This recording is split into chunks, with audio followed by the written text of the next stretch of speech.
Welcome to the Mindset Mirror Connection podcast. In today's episode, we're going to talk about why when the seasons change, your routine should change. We should not have the same routine for different aspects of your year. So if you're ready to learn how to do this, listen up and lean in as we elevate your mind.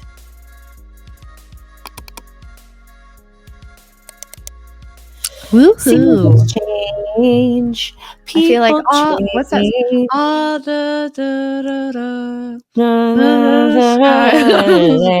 On a winter's day. I don't even know that's Yeah, there we go. You know Whatever who's terrible song at that is. singing songs? Intro that. Yeah. Like Mark and I listened to this same playlist for our entire 16-month road trip, and he still doesn't know the words. And I'm like, how do you not know the words to these songs? Like he loves to sing them like under his breath. And I'm like, why does this bother me that you don't understand the words yet after 3 years of listening to this playlist? Well, still sick. Have musical inclinations. That's true. He does not, but he at least likes the same music as me. So I'm still sick. If you guys are wondering why I sound like, I feel like I don't sound bad. No, you sound just nasally, like coldish. Yeah. But that's fine. Well, good news is I think the Sudafed's working because I don't, like my teeth don't hurt. That's the worst. When my head hurts up here and then all the pressures on my teeth, get me out of here. But I'm going to take a nap after this. And I'm going to eat half of my meatball sub. Good. Yeah. I will probably I'm really just prep, but I don't want to do anything. I don't care. Same. The funny thing about not doing anything is actually not an issue for me because all the meals that I make take me about 10 minutes to make. So if I just have this stuff at my house, it's easy to make, So my salmon avocado toast takes me 10 minutes. My, tuna salad takes me 10 minutes. And as long as I have the ingredients, I'm good to go. So I don't prep as much because I don't need to. So I'm not doing anything. I'm just, for now, just trying to eat. A meatball sub is what it's Again, you sound like you're pregnant.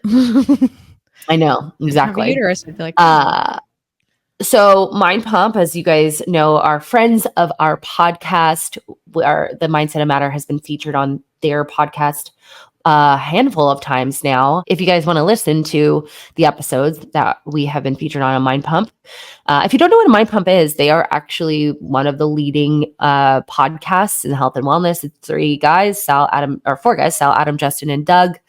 And they've kind of been the truth sayers, if you will, in the industry, just kind of calling out the bullshit, very similar to what we talk about here. I think for us, we try to be more female focused for our audience. Yep. So on episode 2416, they talked about the importance of behavior change and psychology. And the conversation was about like how much of this process is, if you're doing it the right way, is understanding why you do certain things and then making small habitual changes that add up to long-term change. And I'm not sure why they forgot, but our program is one of the only programs, literally, you guys, that combines psychology, behavior change, cognitive behavioral change, and actual habits, like actual sustainable health and wellness habits based on our education in nutrition, personal training, and all of our specialties. But a person who is not self-aware of why they do things will never learn how to change things. They'll try to change things, but until they understand why, this is actually a Instagram post I'm posting this week, they'll just resort back to what they know. Yeah. I would even say too, a coach who doesn't understand how to get to the background of that will help contribute to the repetitive patterns of this. Absolutely. And I know you guys can relate to this because you've had that coach who's just like, well, try harder. Why can't you do it? What's your problem? You don't say it. Hopefully they don't say it that way, but they're not asking more questions. They're not understanding the barriers, what got in the way. Where was your mindset when this happened? When did the fuck-its kind of, did you get a case of the fuckets? Did you even know you got a case of the fuckets? Well, how did we know? How do we not know? How can we be more aware? It's so crucial if you want to be a healthier version of yourself for the rest of your life. Yeah. But what we're constantly doing, and coaches are, not the coaches we relate to, but they're guilty of just focusing on just change the behavior, just change the behavior, just change the behavior. But if that behavioral change doesn't fit into a person's life, or they have a greater pattern that's stronger than that behavior change, that pattern will always win. Yeah. So an example of that is if I have a perfect fail mentality that's very strong that I have been struggling with since childhood, and now you want me to follow this plan that is probably too much for me and too much to be perfect at. I don't have the skill set to be perfect at. Then because I can't be perfect at it, I'm not going to do it at all. But if you're a coach saying, no, this is the plan, and you're not adjusting that plan or understanding that this person has this thinking pattern, you're both just going to end up in this failed mentality. If you're a client, same thing. It's interesting because I was chatting with a client this morning that used to come to in-person training here. And so she's still seeing some people because she's pregnant. And so she's getting a lot of different input on movement patterns and like what she should be doing to help like get baby down in the canal and like not flip baby, but turn baby so it's down. And then she's getting like training, and then she's working, and then she's got this, and then her husband started this new part of his job, and so he's gone a lot. And so it was interesting because I was talking to her, I was like, okay, so what does X person want, like X provider want you to do? And she's like, and she named off about 5 things. And she said, so I have that, and then on top of it, the exercises, like actually like strength training, and then on top of that, I have like the mobility that I should be doing throughout the day in general. And then on top of that, like I was like, sounds like a lot. And this is a common theme that I face with clients who are probably more so, like, because I am niche in the prenatal and postpartum, is they have all these people as a resource. So they have the pelvic PT, they have the chiropractor, they've got me, and then they've got their general provider, and everybody's telling them to do these things, and it becomes too much. So then they just don't do anything. Right. And it's not so much of, I can't do it perfectly. Sometimes it's, I can't do all this because I don't have 30 minutes in my day to. Right. And instead of, so I take my role and go, what's just like one thing that you could do, that you feel like, one thing that you remember, one movement that feels good. And let's see where we can find and plug that in. Like maybe every time we go and fill up our water bottle, like we do that. And so it's even, this is not to hate on providers or like doctors or anybody, but it's to say that this happens a lot. Yes. And it happens in different fields, but personal training, it happens a lot more because I think the barrier to entry is pretty low. And I mean, let's take Michael's trainer, for example, like, the infamous. So Michael the other week, he was having him do something stupid, of course. And Michael told him, like, dude, you have me do some stupid shit sometimes. And the trainer told him, you'll see. And like, if a client told me that, I'd be like, oh my God. Right. And if a client told me that, like, hey, you have me do some stupid shit, I'd be like, okay, wait, what is stupid shit that I'm having you do? Because I want to know. And also, why do you think it's stupid shit? And also, let me tell you why we're doing it. And if you don't like it, then we'll take it out. Like, that's fine. Like, yeah, but don't just like brush them off and be like, because even I asked this client this morning that I was talking to, I said, did you tell one of the providers that you feel like there's just a lot? And she goes, well, kind of, sort of, I did. I just told her I'm not really doing them. And then I was like, well, what did she say? And she said that this provider just said, okay. And I'm like, what? Okay, well, let's break that down a little bit.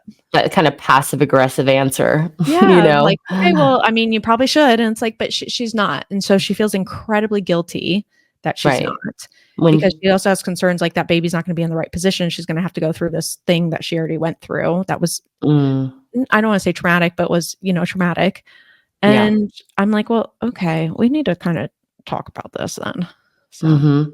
No, and it is, whether it's just circumstantial, which we're actually going to talk about today, right? So seasons changing, like people get into this mindset that their summer routine needs to be their fall routine. Right.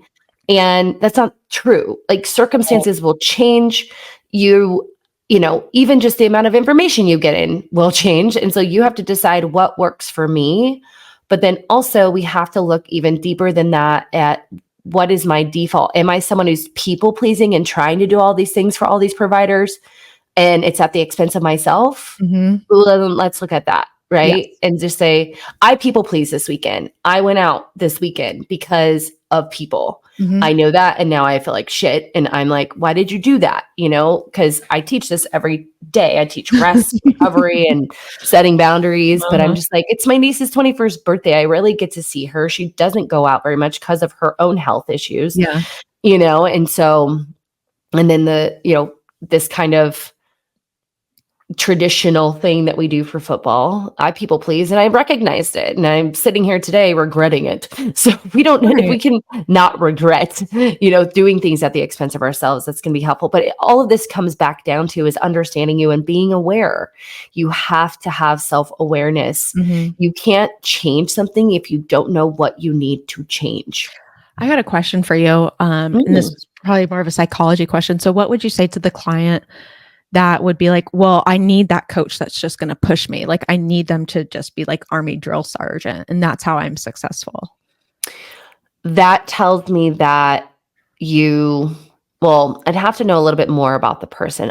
That person in general is someone who is probably like an ex-athlete, or even if they're not, like they, almost strive on shame. And they want to be shamed into doing something, which is probably how they think about themselves, that they have to punish themselves to get things done. And that's not true. That will never work. Right. You will always end up in a really bad place, or hurt, or sick, or, injured. I mean, by hurt, when they need to have compassion on themselves. So now we're just trying to find a coach that reflects our innermost thoughts. To treat us the way that we think about ourselves, when we actually probably need what's the inner critic? Yeah. Their physical inner critic.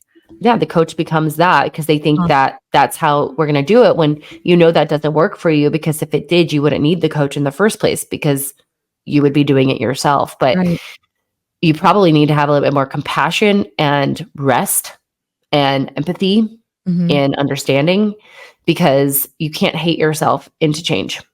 And that's what you're trying to do with that coach who's the drill sergeant. It was funny, one of the ladies, Mark actually won bingo when we were playing bingo. Mark. Yeah, he won like $400. Oh, cool. I know.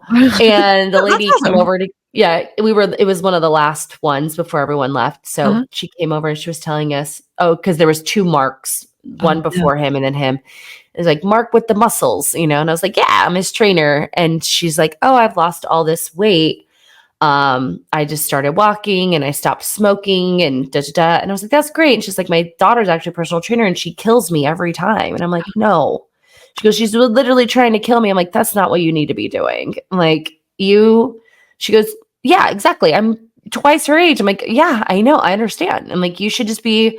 And I gave her some advice, but like her young daughter, who's a personal trainer, thinks she needs to kill her daughter in the gym. Well, I got a second on that. So last week, Michael, on Thursday, he was supposed to go to training, and he comes and tells me that he's not. And I was like, judgmental. Like, why? And he's like, I don't want to be that sore, because he was going to Vegas this past weekend. And he's like, I don't want to be super sore like when I go to Vegas. And I'm like, see, that's fucked up. Like, you need to tell him like that it's making like, and I know that's probably like a ego thing too for him too, of like, I don't want to tell this guy that he's like making me too sore that I don't want to come. But I'm like, he shouldn't be this sore where you would literally cancel your session before you go on a trip. Like, that's ridiculous. Yeah, his trainer sucks. I know.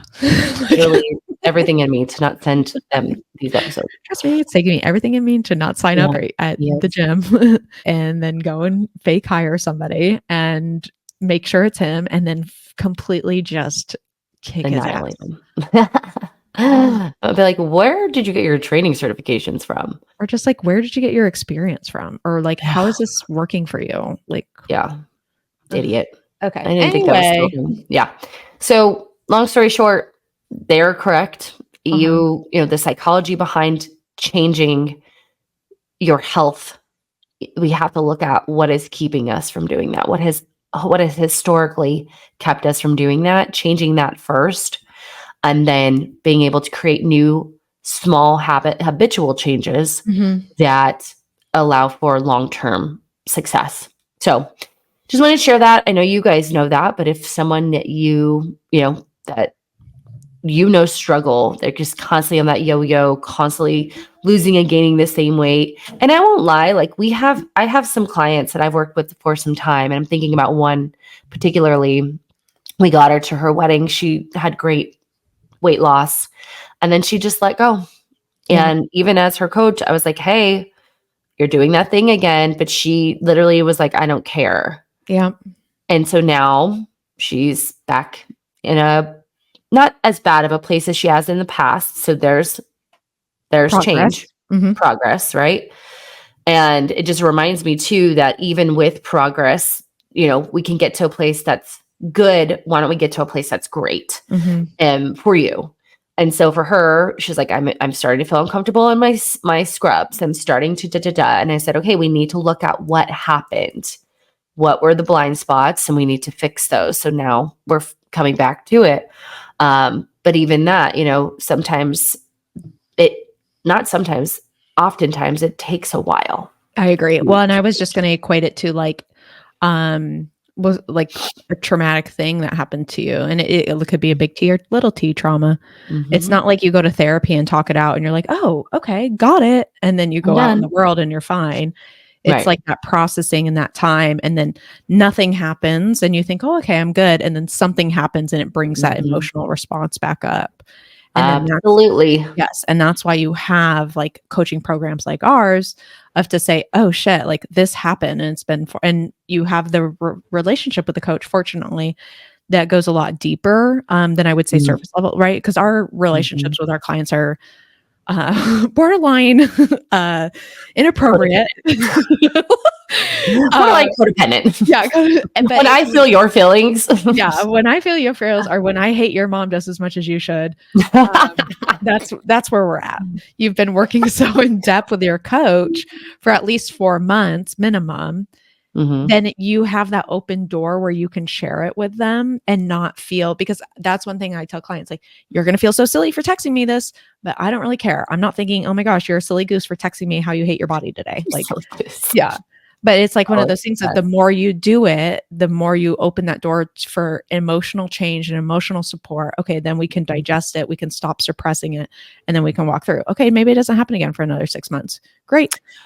Then or you set yourself up to do that with other people in your life. I have a client who she sat with her boyfriend and said, I'm feeling really uncomfortable in my body. Now, this is one of my clients who's in recovery from an eating disorder. And they had a really good conversation about it. And we talk about the, you know, shame.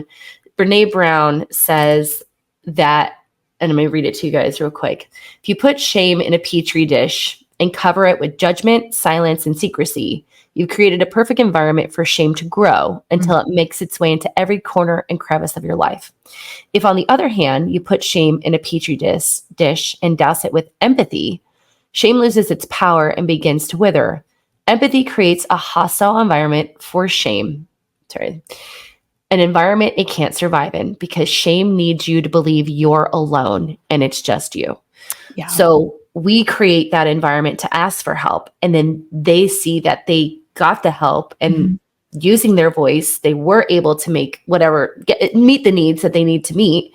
Usually asking for help is safety, love, or connection, you know, those unmet needs that we were trying to meet through other means. And then they are able to do it with their loved ones and their friends. And now they're able to help themselves and then ask for help when doing it on their own no longer serves them. So, Yep. Yeah. So speaking of that, I think it's a good transition because, even being able to see a client be like, hey, you're now going back into this. I think of my client, I thought of this because I think one of our clients actually asked us about it as an episode, but also one of my clients is a school teacher and she's now going back into the school year. And it took us, we're still on week 2 of adjusting the schedule. The first week we focus on her nutrition and planning her nutrition.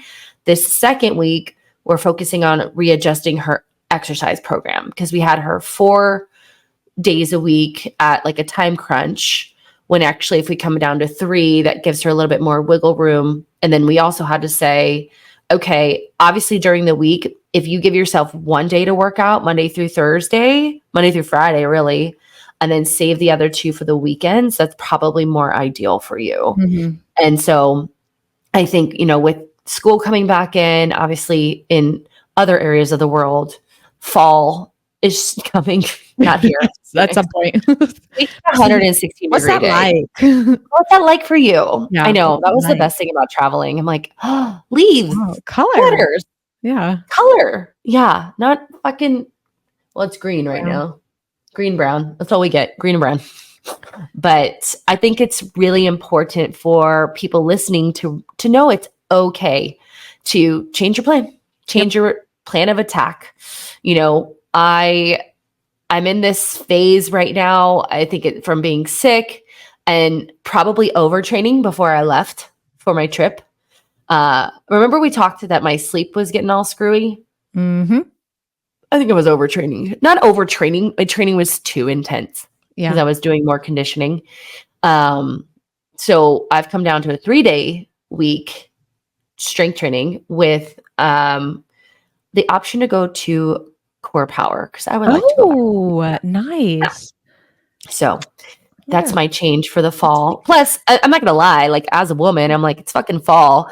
I'm not going to be in a bathing suit anytime soon. So let me just let my body chill the fuck out right now. Right? Average temperature in Core Power between 90 and 95. Yeah, I'm not going there this week. I just snot everywhere. Pregnancy. Oh, yeah. Now Amanda's checking.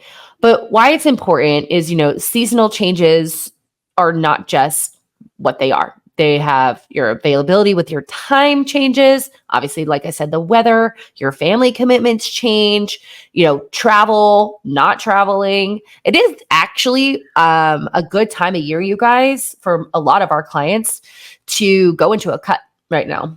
Yep. Because it's the consistent time of the year. So, once you get past those first couple of weeks of the kids getting back in school, however, everyone's fucking sick. And I was listening to something. She's like, yeah, I think my kids are just going to be sick from now until April. Yep. So, but for a lot of my clients, they don't have a lot going on right now. And if we've set them up to be in a deficit, because in our program, you kind of have to create a foundation before we allow you to go into a cut. And they don't have anything going on for the next 4 to 8 weeks, which most of them, they have a lot going on, but it's not really the same stuff. Yeah. Right? Whereas summertime, we had kids at camp, kids not at camp. Now we're on vacation. Oh, we're going down to the Cape. We're going to, So I think of this time as there's more structure in the day. So when you have more structure, it's easier to plan ahead and kind of accommodate and adjust. Whereas summer, it's oh, we just went to the beach today. Oh, my husband had the surprise day off or something, or stuff like that. Yeah. So not telling everyone they should go into a cut, but, looking at, okay, what do we have going on? Is this a more structured time of my year? Because everything's just kind of, as it is, the week over week.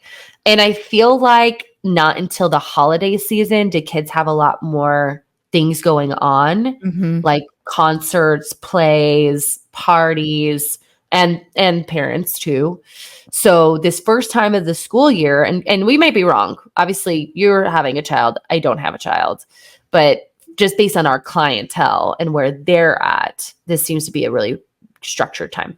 Yes. So now we can look at it and be like, okay, I have not a lot going on.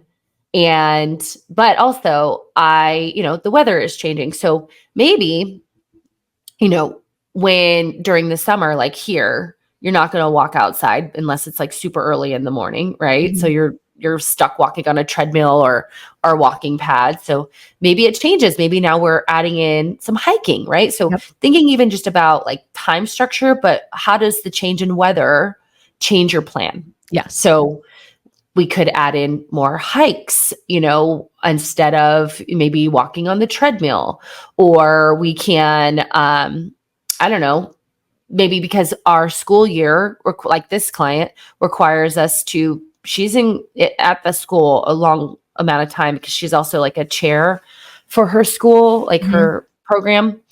And so she can't do the 4 workouts like she was doing during the summer. So now she can only do 3, right? Maybe 2. We don't know. Maybe it is only 2. We kind of reduced it from 4 to 3 to see if she could do that.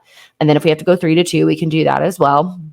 But looking at, time, weather, commitments, and then what your family has going on and adjusting to it. Mm-hmm. I would say if you're going to add like a more rigorous activity like hiking, like I would equate hiking to more effort than walking on the treadmill. True. Is that you also need to be aware of, like, if you're doing a strength training program, of adjustments that need to be made to that to accommodate. So for example, like if your step goal is like 5,000 steps a day on average, great. And you're getting that through the treadmill, wonderful. But now if we're going to add in like a 3 to 5 mile hike on the weekends, then maybe we do 2 days of strength training. And then that third day that you would normally do strength training is the hike day. It's a hike. Yeah. Yeah. So instead of like adding it in, we need to really consider what we're doing and making sure we're not going into like an overt training season, especially if, like Christina was talking about, if you are going into a weight loss phase, like we don't want to add a second, or well, like I guess it would be like a 4th activity to that. A more intensive activity. Yeah. That's a good call. Yeah. We just had this conversation about another client who's going into a deficit, and then she wanted to add in more movement. And I was away, and one of the other coaches said, yeah, that's fine. And I had to pull her back. I'm like, when we go into a deficit, we're not adding anything. We want to keep everything relatively the same or even pull back some. Yes. So that's a great, so how do we make change, right? Based on season. And season doesn't have to be fall, spring, winter. It could be, football season for some people. It could be end like Q4 at work, and now we're fucking grinding season. It could be accounting tax season. It could be kids are sick, right? So if you're listening and like, okay, well, how do I do this? We want to think about, okay, where are we energy wise, right? So are we going to be, so say you're the person who is going into a cut, then we have to realize that we're going to have less energy coming in. We're going to have less vitamins and minerals coming in, and we need to adjust our training accordingly, as you're saying, right? But say this season you are going into maintenance, then you could even add a hike on top of your strength training program because now we're at maintenance or even a surplus. So we always want to balance that, guys. A lot of times we see people, oh, I have this time, this 8 weeks, I'm going to hit it hard in the gym, I'm going to cut my calories, and then they end up burning out. Right. So we really have to balance the movement with what and how much energy we have coming into our bodies. And so that's important. One of the other things I see, and every time I see this, I want to call the client out, but I'm also trying not to be this like micromanager. I will go into clients, MyFitnessPal, who have a plan, and say it's noon my time, and they're on the East Coast, and it's 3 p.m. their time, and there is 0 in MyFitnessPal. So we want to create a plan, and we want to plan ahead of time. Yes. Okay. So for my teacher, who she's busy all day, she doesn't have a stove at school. Maybe she does, but she's not going to cook a meal. Like, she has to plan and prep ahead of time in order to make that work. Right. And a part of that that's very simple is to put all of that prep into MyFitnessPal if you are tracking food. Put it in ahead of time. Then at the end I hear this all the time, well, at the end of the day, I was too tired. Well, why don't you do it in the beginning of the day? Right? Like, in this season, if we're too exhausted at the end of the day, you shouldn't be tracking at the end of the day, because you will be tracking inaccurately. I cannot tell you this like it doesn't work. Right. It doesn't work. Yeah, I completely agree. I have nothing to add to that. Okay. But I fully support your, you rant. have my vote. Thank you.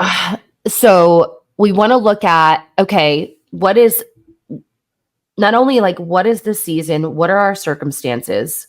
How do we want to structure our nutrition? Mm-hmm. But then also the process of tracking, of eating, that needs to also have a plan around it. Now, that might sound like a lot to someone, but once you get this, it'll be so simple for you. So what do I mean by that is like this example, if you know that the first 8 weeks of school, you're going to be exhausted because you're a teacher, then we don't want to do anything at the end of the day. We don't want our workouts to be at the end of the day. We don't want our food tracking to be at the end of the day, because you're just going to put in what you can remember to putting in. And then you're going to wonder why you've gained weight and you're eating in this deficit because you've missed all these calories, right? Mm-hmm. You're going to wonder why, I can't get the workouts in, because we're trying to find energy that doesn't exist. Mm-hmm. So even looking at it from a seasons, but also what do days look like in each season? Well, and even too, because you had said like for 8 weeks, this might be the plan for the initial part of like when we're going back to school or when work is starting to kind of get more regular. It doesn't mm-hmm. mean that it has to be this way through like fall or through the X amount of time. But so even thinking of, you have a yearly goal, a quarterly goal, a monthly goal, and like mm-hmm. those things adjust based on what you're trying to do and what's achievable. And another thing that I like at this time of year, so if we're going back to fall or like back to in school or back to pre-holidays, we'll say, mm-hmm. Is this a great opportunity for y'all to really focus on like getting down this dinner issue that keeps happening. And to me, I didn't grow up with this, so I have to come from an empathetic stance of understanding, but we need to have dinner. And dinner mm-hmm. doesn't have to be this like fully cooked meal every time. It doesn't have to be cooked that day. In fact, you don't even have to cook it. You can throw everything in the crock pot. So this is where I like to say, okay, most likely the family's going to be home for dinner now. Like the kids aren't out playing summer like stuff. You're getting off at 5, husband comes home by 6. Why don't we have dinner together? And every week, every Monday, we have like spaghetti and meatballs. Tuesday, we do like a roast. Wednesday, we do tacos. Thursday, we do pizza. Friday, we do like a fried rice. Yes. So, mm-hmm. and then this is where they go, oh, that sounds so boring. And I'm like, yeah, but you trying to figure out what you want for dinner at the end of the day and seeing what you have and then realizing we don't have anything in the fridge to cook with is what's fucking everything. Well, it comes back to the idea of false confidence. Yes. Like you think you have the confidence to make this elaborate meal when you just fucking worked all day. Right. You don't want to. Like, I don't want to. No. So plan out your meals. So like mm-hmm. Christina's saying, plan out your meals, put them in MyFitnessPal, and then that's what you have every Monday. And that's okay. Right. And then once mm-hmm. you have the consistency of that, say, I'm kind of over sauce and meatballs on Mondays. Let's try something else. Okay, great. Yeah. Now it's easy to incorporate something new because mm-hmm. you have the energy available to try one new recipe instead of 5 new recipes every night. Yes. I love that. So now when you do that, so say summer comes along, what's easy to throw in the crock pot to have available if the kids are going to be home for dinner. If they're not, great, you've got leftovers for lunch because you still have to eat lunch too when you go to work. So no, that is huge. Yeah, this time of season, that's a good point. Is like people they just want to make it harder on themselves, unfortunately, because that idea of like that's so boring. It's like it's not boring. Mm-hmm. It's consistent. And I'm not sure why what is it that you're looking for in food that needs to be like exciting? I know. Well, like every meal has to be like this really good, like, and it's like, well, that's not going to happen. That's totally unrealistic. Right. It's unrealistic. And then we get to look forward to those types of meals mm-hmm. here and there, right? Yep. If we're having them all of the time, then there's nothing to look forward to. Right. So I love that. So basically nutrition wise, we need to look at, what does our day look like? How do we need to prepare? One of the things I'm doing with one of my nurses, on her day off in Everfit, our app, I put protein and meal prep. So when she's cooking her egg breakfast sandwich, she's prepping a protein at the same time. Yep. Because she's already on the stove. So she's making the eggs, the ham, putting the English muffin in. So she'll just cook a whole thing of like, extra lean ground beef and then put it away. Or she'll make Banza chickpea pasta and put it away. And she'll do that. It would go through her schedule. And I say, okay, what are your days off? And we put that in each day off. And it works for her. Yep. Because she really struggles because she's so tired. She's actually an anesthesiologist, nurse practitioner. Ooh. So yeah, like she's in surgeries and, on call. And so finding, all right, not only your days may not look the same, what is a plan for each day, right? So let's take this back. I want to just reiterate. So we're looking at it from a season. Okay. So let's say a season is 2 to 3 months, right? What do we got going on in the next 2 to 3 months? Then we're looking at it from the week. Is this week different than others, or is this a standard week? And then we're looking at it per day. So like in her case, a day off is going to look different than obviously a call shift day or a regular shift day. So be thinking about that, guys. And again, I know it can sound overwhelming, but eventually over time with practice, you're not going to get this right away. You're going to have to make adjustments, and that's okay. Like that's what it's about. It's about turning your knobs, right, on your boombox. But once you get it, what's interesting is you kind of just repeat it year over year, unless something, your job changes or something like that. Right. So good. One thing I wanted to add too is the kind of the sunset and sunrise schedule is talking about, like as far as, we're entering into fall allegedly, and allegedly, but that sun is coming up later, which makes it harder to get up in the morning. That's so good. Yeah. And then the sun is going to bed earlier. The sun's going like laying in bed with its nighty. The sun is setting earlier. And so therefore, like my wanting to be out in the evenings probably going down, or, maybe I go to the gym after work and now it's dark, and that kind of like is a bummer, right? It feels like the days are literally shorter. So that's one thing to be aware of if it's going to be harder for you to get out of bed in the morning, that's usually when you work out. And maybe in the summer, you feel like you can work out for an hour. Great. But maybe in the winter, you're like, it's cold, I don't really want to. Then we have to adjust for that too.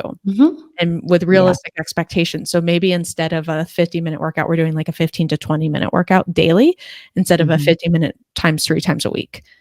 And if that helps kind of change with the seasons, then fine, because your volume overall is relatively the same. Absolutely. Well, I know for me, the javelinas like to come out at dawn. So I'm not walking outside. Yes. See? Fuck those guys. There's javelinas in my neighborhood. If you didn't hear that episode, I haven't seen them in a while though, but I've also not been out before dawn. So I might, in that case, so this is what I would do. I wake up, I walk first because it's still hot. Right. Then I work out. So when the sun is coming up later, I'll work out first, then go walk to minus my encounters with a javelina. Yeah. The other thing though, too, is boundary shifts. So during the summer, we're doing all the parties and we're saying yes to all the things and going to the boathouse and this and that. And now it's fall and we have to be back in the swing of things. Kids need to have their bedtime. You need to have your bedtime in order to get those kids up in the morning. Like we have to start looking at how our boundaries need to change. Boundaries with ourselves and boundaries with other people. We can't go out for Wine Wednesday during the fall because we are going to sleep like shit and we're not going to wake up on time and we've got to get the kids in bed. So figuring out what your boundaries are. And another thing too, so this is kind of a flip of what we've been talking about, but my client who is the teacher, she started with us in the summer in an effort to build the foundation that we can then adjust for the fall. Brilliant. Love that. Yeah. Okay. So now that she's got this foundation, she and I talked about, okay, because people tend to like walk into her classroom and like, Yeah. can I get 5 minutes of your time? And so I literally asked her to make a sign that said, can I get 5 minutes of your time? And it'll say yes or no. And she puts it on her door because she also knows like, if I don't get out of here, I can't maybe go to the grocery store, or I can't maybe get a workout in if she's working out in the evenings. I can't, so she has to be very specific with her time at school now that she has this new process, wellness routine. She's got to set boundaries at school. Yep. That's what we had on our group call. Actually, it's funny you talk about that, of boundaries at work, and dropping it, like how this one particular client, her subordinates were coming in, like asking her to almost solve the problem that they had. And so she was getting distracted from her own work and getting behind because they kept coming in. She wants to be like a good leader and helpful and know that she's there to support them. But yet she's getting annoyed now because at some point it's like, are you just asking me this so you don't have to solve it? And so we talked about one, if they message her, like having like it on silent, of like, okay, so I have open message like you do, I have open office hours from 7 to 8 a.m. Right. And if you need something outside of that time, you can send it in an email. Or that she would say, if they would message her for something, can you send me this in an email? That way she can get back to them when it's happening. So again, looking at it from, I was also thinking like looking at it from the 2 or 3 months that we know it's going to be relatively the same, but also keeping track of those weeks that are different, right? So like that's a perfect opportunity to diet break or deload. So what do you mean by weeks that are different? So say that your kid has like a fall break for a week off, and just think of the adjustment, you guys, that you have to make when your kid is off school. And you're a working mom. Right. Like there's a lot of adjustments you have to make. And for you to think that the schedule when you don't have to do that should be the same. When I mean schedule, your wellness routine is the same. Like you're going to feel like a failure. And that's not what we want for you. So if your kid is off fall break, then we want to plan ahead for that and say, okay, obviously our clients with us, we talk to them about that. We are planning this for them. Say, okay, during that week, maybe we will go down to a 15-minute training or a deload week, and we'll diet break. My client, the teacher, we diet break the first week of school. Number one, she lost weight, and it helped her mindset around eating that many calories. So we had a mental shift and a physical shift, because I knew it was just going to be too difficult for her to do all the things plus be in this calorie deficit. So we went into a diet break, and it actually helped her out of a plateau. So thinking about these 2 to 3 months, and then those off weeks, or maybe you have your sister's wedding and you're the maid of honor and you're all these things, around that week of the wedding, then that would be an opportunity to diet break. So always looking ahead. So in the fall, we have, again, fall break. We have, what else? Sickness, illness. That one's, maybe have a plan for illness, guys, because it's a bitch.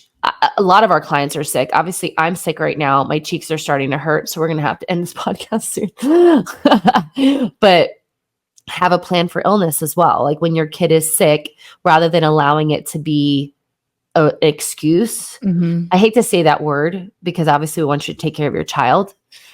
But know that there's still something that you can do rather than just seeing it as a loss. Right. So I'd have a plan for illness, a plan for weeks that are off, weeks that aren't as not in the normal schedule, and then obviously your norm. So almost having like plan A, B, C, D that you need. And I would say too is like continually checking in with yourself and your mental health too for all this. Yes. Because so what I'll see with clients who live in the colder climates usually is as the season starts to get colder, darker, and all of that, their affect tends to change a little bit. So if you have a propensity to like seasonal depression or seasonal anxiety or whatever it is, then we need to be aware that most likely can happen every year. And it's not necessarily like a you thing of like, why aren't you doing anything right? Or why aren't you doing this? Like going back into that mindset of more so of preparing and recognizing like, okay, is is it the SAD, or is it like I'm actually kind of just overwhelmed with the programming aspect or like the nutrition aspect? And if it's the seasonal disorder, then what kind of, like, do we need medication? Do we need like a light to help with the vitamin D and just kind of like setting up the sun and whatnot? Because I don't think it's fair for people to continually put themselves in that position when it can be supported in other ways too. I see this as set yourself up for success, even though it's going to be hard. And I'm going to use myself in this example again with this illness. I have a neti pot. I have it in my drawer. And when I started feeling pressure in my face, guess who should have done her neti pot? I should have had a plan for it. I should have planned for this illness last week when I told you last week that everyone was sick, but I didn't. And now I feel like shit. So I knew I was going to get sick. Could I have made it a bit better by flushing out, maybe like using the neti pot, maybe getting the IV sooner? I don't know. But that's the same idea of like, if you know that seasonal depression is something you struggle with, let's figure out a plan, either, a medication and lifestyle management plan, so that maybe it's not as bad, right? And we can manage it a bit better, or buy things like what is the light called that you have? There's the Himalayan salt lamp, but they also have like those like sunlight lamps. Yes. I know they use them in Alaska. And so they mimic the sun rising, even if it's not up yet, which is super helpful. We have to remember that our circadian rhythms are based on the sun rising and sun setting. So we definitely can feel not as rested. We can feel a bit more tired. And then, of course, those feelings can manifest into stronger feelings of depression and anxiety. So good. Another thing we want to consider too, coming back to training, is when it gets colder, your bones get a bit meh. I mean, my bones hurt so bad right now. It takes me like winter, it takes me like at least probably 12 to 15 minutes to warm up. Where in summer, it's maybe about 5 to 7 minutes. Yeah. Oh, so you're just, cold. Yeah. So being able to increase mobility, during that time, making sure that we are warming up because we are cold, right? So taking that extra, if it is an extra 5 to 10 minutes to work through the range of motion that you're working through in your workouts. So that might be something that was a 5-minute warm up. And this is for our clients too, to listen to, because when I'm planning a training session, I have a specific warm up that I use. But if you're like, hey, because it's colder here, I am finding myself not as warmed up with the dynamic warm-up that you provide or the lower body warm-up that you provide, can I have some extra time? Let us know, because we don't know how you're feeling. You could be someone that gets, like, my chilly sleep actually warms me up before I get out of bed, which then makes me want to go back to bed. Even though it's so wonderful, the chilly sleep. And I think that is well-rounded. So just remember, we're talking about seasons, we're talking about fall, touching on winter. We know that, after this September, October, so 2 months, now we're going into a new season, which is holiday season, right? So as a coach, I want to explain how I'm doing this with my clients.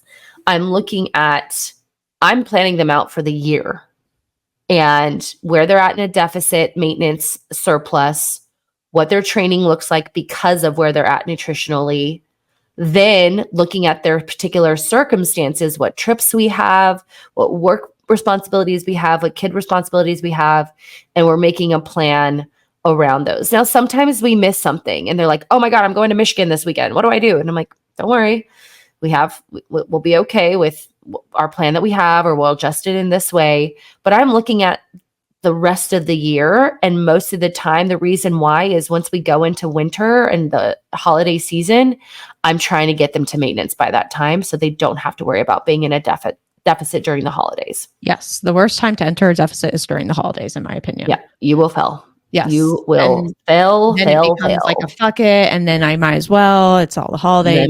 Start in January. Yeah. It's not worth it. Right. And it's really, really hard. Like I did a cut during the holidays last year. Because you're going to Costa it was Rica. fine. Yeah, like it was fine. Like, but I'm also in I would say a different skill than people. And you have the confidence. Yeah. And I know how to balance my calories, and I know like, okay, like maybe Thanksgiving week is my just not a fuck it week, but like I just maintenance week, right? Like, so there was a plan, but I will tell you, I will not take a client through that. And I would not. And the clients that do go through it, they really struggle. Like it's a huge struggle. And we often have the conversation like, is this really worth it for you right now? And if it is, great, I'm going to support you in that, but it doesn't sound like it. So. Yeah.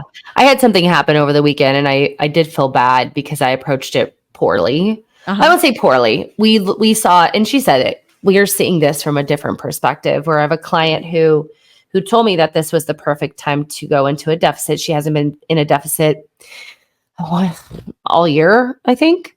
And so she said, this is the perfect time. And she's been with me for a long time. So when you've been with me for a longer time, I'm going to expect you to kind of take the reins and recognize, what you need to do, how you need to plan. Obviously, I'm supporting you in this. Now, you guys, this is a step down client. This is not a one-to-one. Okay. So, it's, as we say, training wheels off, right? And so she didn't track a couple of days. She didn't get her workouts in. And I approached it from that kind of tough love perspective of like, hey, you had mentioned that this was the perfect week as a client that has been with me for a while. I would expect you to kind of create a plan of attack. And I'm seeing that fell short. And I know in her past, she's kind of had the fuck it mentality. So I asked, is that what we're dealing with here? But in her mind, she was like, but I did all of these things right. But we weren't communicating that. There was communication loss about this move. She had sent a message like, oh, like however long they were moving that day, and she's skipping the workout because she's sore, which I was like, yeah, that's fine, But I didn't realize how stressful this move was on her. And I don't think she realized that either. And that I was expecting her to have the plan for the perfect time to start the cut, when it actually wasn't the perfect time to start the cut. So she had said, like, I'm actually taken back by your response. I'm seeing it a different way. And so I'm like, okay, well, this is why I'm saying this. I understand where you're coming from, and we're back to normal, right? We're back to where she needs to be. But, it's, for me, it was that she didn't even realize kind of how hard this was going to be during this time. Yeah. And as her coach, I should have, so that was interesting that happened over the weekend, but now we've figured it out. Moral of the story in short summary is a cut takes additional energy, like we talked about, like mental energy. Yep. And so if you don't have that, maybe we don't do it right now. Yeah, that's exactly. Okay. Because even like, okay, so it takes additional mental energy to enter like in the holiday season of like making sure, okay, so if I'm last year at Thanksgiving, I didn't eat before, so that way I could have all the meals. And this year I'm really going to try and eat before, which is hard because then I'm thinking I'm going to have over calories. I'm going to gain weight. Like that's already going through your brain. And then adding on like, how do I plan ahead? How do I track the turkey? What about the gravy? Did I add a tablespoon or 2 teaspoons or 6? Like that's where we're coming out of. Like at some point, the mental load is not worth the timing sometimes, even though the timing looks good and easy. It's sometimes when you get in it, it's not. And it's okay to say, you know what? I kind of want to get out. Never mind. Yeah. And that's, that's where the miscommunication was with us, is that I think she should have been like, nah. Never mind. For me. Instead of like not having any information, there could have been like, I'm actually really stressed. I'm not going to start the cut right now. I'll follow up with you once we're done moving. Yeah. Which we ended up getting to. Yeah. So it was good. So good. So you guys, again, it is okay to have different plans. It is okay to adjust those plans. Now, learning from your mistakes, learning from your struggles is obviously helpful. So if we have to adjust the plan in the in that season, totally fine. Thinking ahead, thinking about when things might be harder for you. Don't put the expectation on yourself that, oh, I'll just figure it out. You don't have the confidence to do that. In this client's case, who travels for work, who's rarely at home, who, when she's at home, does really well. When she's not at home, she does really well. Even in this case, this move was too much for her, and she has the confidence to do it. So don't just think, oh, I'll figure it out when I get there. Have a plan and then plan around that plan. That's the most important thing.